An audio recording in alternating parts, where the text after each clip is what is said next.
Alors, tu te demandes peut-être ce que c'est qu'un freelance for good. Et ben du coup, un freelance for good, c'est un freelance, donc quelqu'un qui est indépendant et qui travaille pour des clients, mais qui décide de mettre ses compétences au profit de structures à impact positif. C'est quelqu'un qui est très sensibilisé aux sujets environnementaux et sociaux, qui a envie d'aligner ses convictions personnelles avec sa vie professionnelle. Et c'est aussi quelqu'un qui se pose la question de l'impact de son métier. C'est intéressant de vouloir travailler pour des structures à impact, mais quel est l'impact de son propre métier ?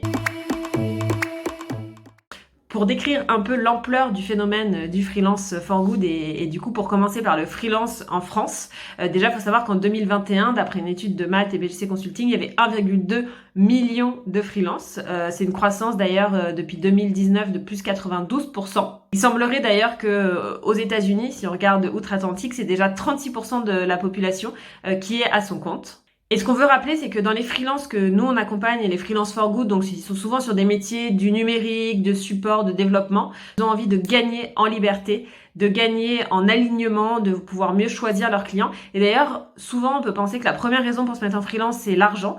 Et ben en fait, d'après cette étude justement de Malte, c'est plutôt la liberté dans la gestion de son temps et le choix des clients. Un autre indicateur pour parler justement de l'ampleur du phénomène, c'est aussi de regarder du côté des salariats. Il y a une augmentation de plus de 20% en 2 ans du nombre de démissions. Et d'ailleurs, on parle de la grande démission. On avait fait justement une enquête sur la quête de sens, de la démission silencieuse qu'il y a aujourd'hui en France. Nous, en tout cas, au quotidien, on voit de plus en plus de gens qui quittent des CDI pour se lancer à leur compte, pour pouvoir être plus maîtres de leurs décisions, pour pouvoir choisir leurs clients et pour pouvoir être plus libres de leur temps. Bref, en gros, le freelancing, on pense qu'on en est que au début. En tout cas, c'est quelque chose qui est vraiment en train de prendre de l'ampleur. Côté freelance, il y a de plus en plus de gens qui veulent se mettre à son compte. Ensuite, pour le for good, d'ailleurs, on en parlait dans notre précédent dossier, précédente vidéo.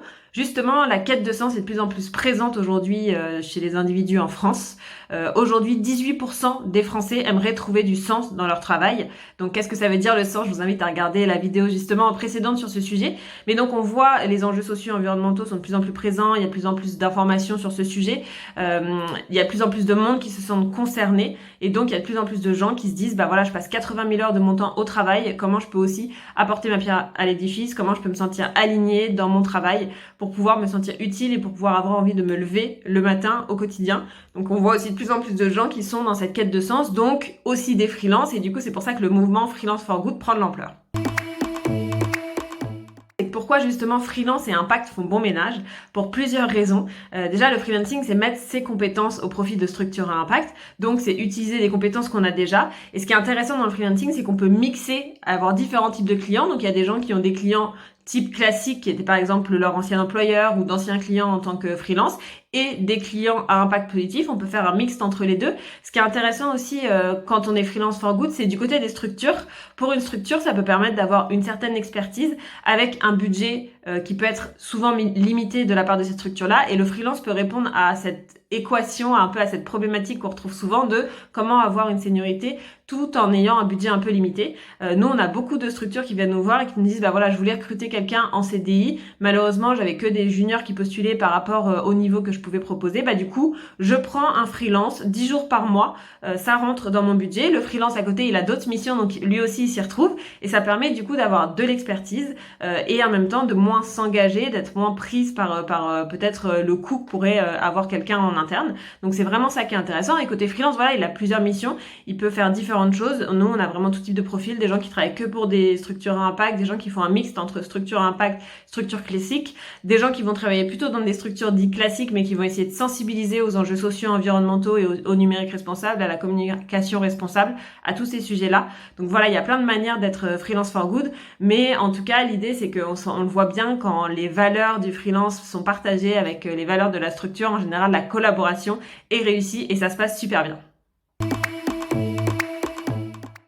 On voulait vous parler aussi de 3 chemins que l'on a vus en tant que freelance for good. Le premier chemin, c'est un peu les puristes de l'impact. C'est ceux qui ont envie de mettre vraiment leurs compétences au profit de structures uniquement impact positif. Souvent, ce qui peut arriver, c'est des gens qui étaient plutôt dans des grands groupes avant, qui ont fait une sorte de burn-out, ou en tout cas qui se sont sentis désalignés avec leur ancien employeur, et du coup là, qui se disent, voilà, moi je veux travailler que avec des structures de l'économie sociale et solidaire ou de l'impact positif pour me sentir utile. Donc ça, c'est vraiment ce qu'on appelle, nous, les puristes de l'impact. Le deuxième type de freelance for good qu'on peut voir, une deuxième voie, c'est les progressistes. C'est des gens qui ont travaillé dans le secteur classique, mais qui ont envie aussi de sensibiliser à l'intérieur du secteur classique. Ça peut être aussi des gens qui veulent essayer de faire changer les choses de l'intérieur, qui veulent aussi mixer entre acteurs classiques et acteurs à impact, mais qui font pas forcément une croix sur leurs anciens employeurs, sur les structures dites classiques, qui font un mix des deux, qui font à la fois des missions dans des entreprises classiques et des missions dans le secteur de l'ESS. Et enfin, le troisième type qu'on voit, c'est les évangélistes. C'est ceux qui vont essayer de sensibiliser au maximum. On en a aussi beaucoup dans notre communauté, dans nos accompagnements. C'est par exemple des gens qui vont se former à la fresque du numérique, à la fresque du climat, et qui vont essayer de diffuser ces ateliers au sein de grosses structures, au sein de leur ancien employeur aussi éventuellement, au sein de structures type classique pour sensibiliser les employés, les personnes en interne. Il y a aussi les ateliers d'automne par exemple. Voilà, c'est des gens qui vont essayer de manière didactique de sensibiliser un maximum de monde autour d'eux pour justement essayer de faire rayonner à la fois cette quête de sens, les enjeux sociaux et environnementaux et ce mouvement aussi Freelance for Good. Du coup, ensuite, la réalité du quotidien d'un freelance for good, elle passe par plein de choses. Alors, on n'a pas vraiment d'études encore sur le freelance for good, mais d'ailleurs, on voudrait justement en lancer une où on a passé des heures et des heures à échanger avec des freelances. On a plein de choses à partager, on a plein de données justement sur tous ces freelances en quête de sens.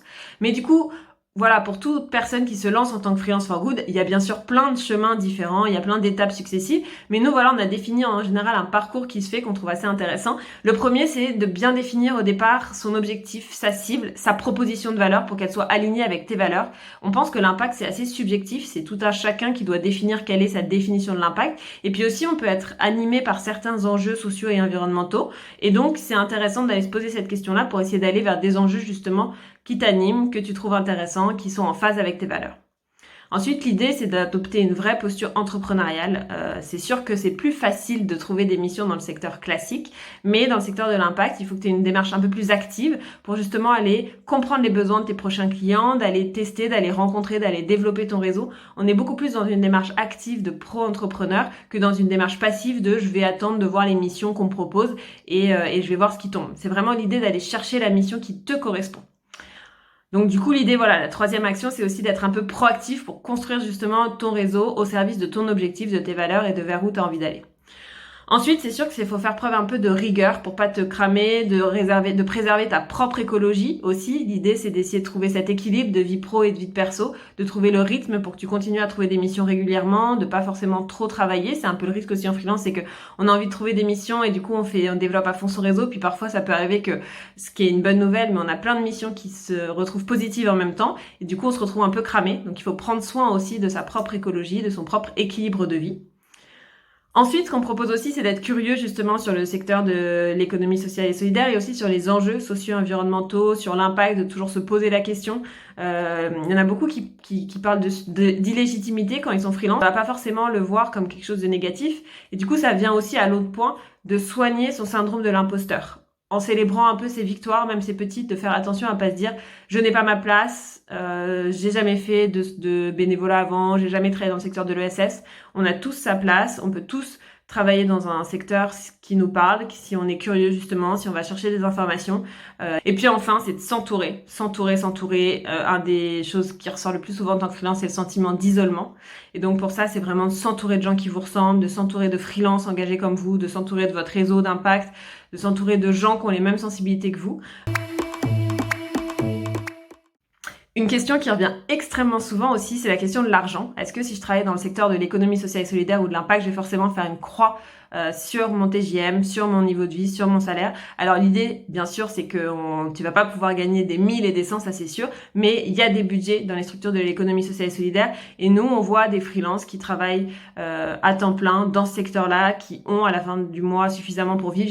J'ai même eu un témoignage de quelqu'un qui disait qu'il travaillait autant que dans son précédente expérience en finance. Donc il y a du budget, travailler, c'est possible de travailler et de gagner sa vie dans le secteur de l'impact. Il faut justement aussi prendre soin de son TJM, ne pas trop se brader, faire attention à pas trop se brader parce que c'est le secteur de l'ESS. Ce qu'on dit plutôt, c'est qu'on négocie pas un TJM, on négocie plutôt une prestation, on négocie plutôt une collaboration.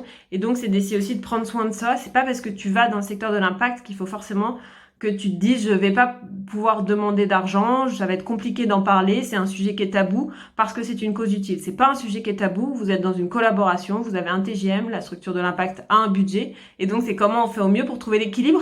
Nous, ce qu'on dit souvent, c'est qu'il faut trouver le TJM qui est acceptable pour toi et qui est abordable pour la structure. Donc c'est vraiment une question de niveau, de juste milieu et l'idée c'est d'être transparent dans cette posture-là, de pas hésiter à en parler, de demander quel est le budget. Mais voilà, c'est aussi l'idée de vous rassurer, c'est possible d'en vivre, c'est possible de continuer à pouvoir, peut-être payer son crédit, payer son loyer, se nourrir, se loger. C'est pas parce qu'on est dans l'impact que forcément on doit retourner vivre chez ses parents. Et du coup, pour finir, on voulait vous donner justement les conseils un peu pour vous lancer. Donc on pense que les premiers conseils à vous donner, c'est un peu de s'affranchir des fausses croyances. La première fausse croyance, pas besoin d'avoir un bac plus 14 en développement durable pour trouver des missions dans le secteur de l'impact. Il n'y a pas forcément besoin de se former. Par contre, c'est intéressant d'être curieux, de faire des fresques, de s'intéresser à ces sujets-là. Mais si c'est pour mettre vos compétences au profit de structures à impact, vous n'avez pas forcément besoin d'une formation de 2 ans sur de la RSE ou du développement durable. Deuxième fausse croyance, le fait qu'il n'y ait pas besoin de vos compétences. Vous êtes peut-être développeur, vous faites du marketing digital, de la gestion de projet, même du développement commercial. Vous vous dites, mais il n'y a pas besoin de mes compétences dans le secteur de l'impact. Et bien ça, c'est faux. C'est extrêmement vaste, le secteur de l'impact. Et donc, il y a des structures qui peuvent très bien avoir besoin de développeurs, qui peuvent très bien avoir besoin de développement commercial au sens de partenariat, au sens d'avoir plus d'impact aussi, d'aller trouver plus de bénéficiaires. Il y a tout un tas de sujets qui est possible. Nous, on le voit au quotidien, des freelances qui étaient dans des structures classiques, qui arrivent à mettre leurs compétences au profit de structures à impact. Donc ça, c'est vraiment aussi une fausse croyance. Et enfin, la troisième fausse croyance, c'est dans le secteur de l'impact, je vais devoir me brader et je vais pas pouvoir gagner d'argent. Et ben ça aussi, c'est faux. Il y a des budgets, comme on vous l'a dit précédemment. C'est possible de gagner aussi sa vie, d'avoir un TGM qui est correct dans le secteur de l'économie sociale et solidaire. Encore une fois, c'est un secteur extrêmement varié. Il y a des grosses associations avec des budgets, il y a des petites structures sans budget, il y a des coopératives, il y a des entreprises avec des agréments. Donc c'est complètement possible aussi de vivre de cette activité. Et du coup, une fois qu'on a combattu un peu tous ces démons, justement, nous, on vous invite à regarder, à suivre ce qu'on fait. On essaie de vous motiver, de vous donner envie de passer à l'action. Si vous êtes engagé, si vous vous sentez désaligné, c'est le moment d'essayer justement de se renseigner, de regarder. Et ce qui est intéressant en tant que freelance, c'est qu'on peut justement faire cette transition. L'idée, c'est pas forcément de dire non à tous ses clients et d'aller que vers des clients impact, mais ça peut aussi se faire en douceur et tranquillement. On peut se tourner vers des clients où on se sentira plus aligné.